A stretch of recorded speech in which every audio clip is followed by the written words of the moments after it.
സിനിമാക്കാർ രാശിയില്ലാത്ത നടികളെന്ന് പറയില്ലേ, ആ കൂട്ടത്തിൽപ്പെട്ട ഒരു നടീനെ കുറിച്ച് നമ്മളൊന്ന് പറയാൻ പോണത്.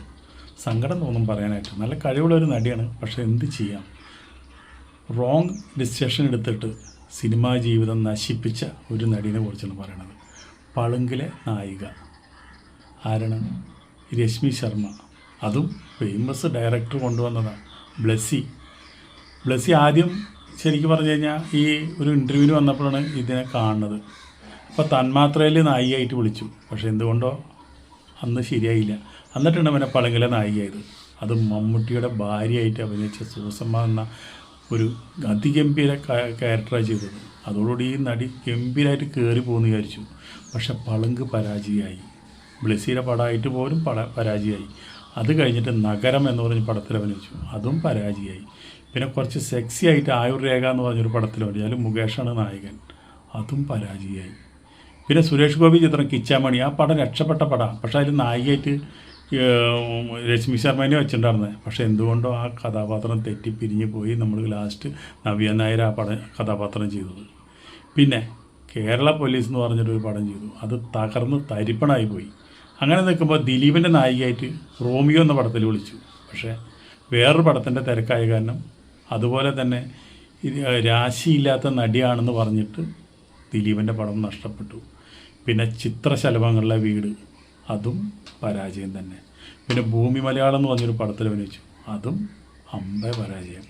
പിന്നെ ശുദ്ധരിൽ ശുദ്ധം എന്ന് പറഞ്ഞിട്ട് നല്ലൊരു കഥാപാത്രമാണ്.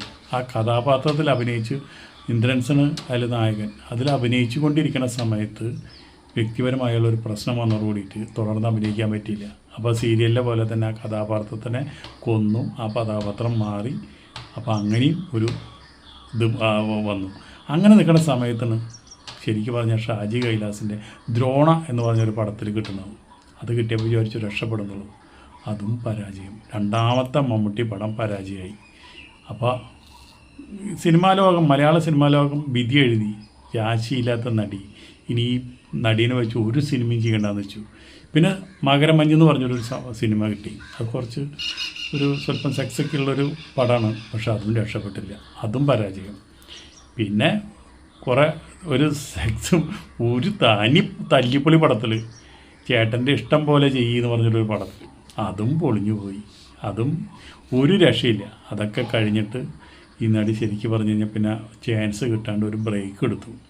ബ്രേക്ക് കഴിഞ്ഞ് 2018 വീണ്ടും ജയസൂര്യയുടെ അമ്മയായിട്ട് വന്നു, ഒരു പടത്തിൽ വന്നു, പക്ഷെ അതും പടം പരാജയമായിരുന്നു. അതോടുകൂടിയിട്ട് ഈ നടി അസ്തമിച്ചു. ഇപ്പോൾ ഒരു പടവുമില്ല, എവിടെയാണെന്ന് പോലും അറിയില്ല. കഴിവും സൗന്ദര്യവും ഒത്തിണങ്ങിയ ഒരു നടി വന്നിട്ട്, അതും മമ്മൂട്ടിയുടെ നായികയായി വന്നിട്ട് ഇവിടുത്തെ മലയാള സിനിമാക്കാർ തഴഞ്ഞു കളഞ്ഞു. അപ്പോൾ നമുക്കിതിൽ നിന്ന് മനസ്സിലാവണം എന്താണ്, മലയാള സിനിമാ ലോകത്തിന് പല അഡ്ജസ്റ്റ്മെൻറ്റുകൾക്കും പറ്റിയ നടികളെ മാത്രമേ ആവശ്യമുള്ളൂ. അല്ലാത്തവരെയൊക്കെ അവർ തഴഞ്ഞു കളയും. അവർക്ക് കഴിവോ സൗന്ദര്യമോ ഒന്നുമല്ല പ്രശ്നം. അപ്പോൾ അതാണ് ഈ രശ്മി ശർമ്മ എന്ന് പറഞ്ഞൊരു നടി തഴയപ്പെടാനും ഭാഗ്യമില്ലാത്ത നടിയാണെന്ന് മുദ്ര കുത്തി മലയാളത്തിൽ നിന്ന് ഓടിച്ചു.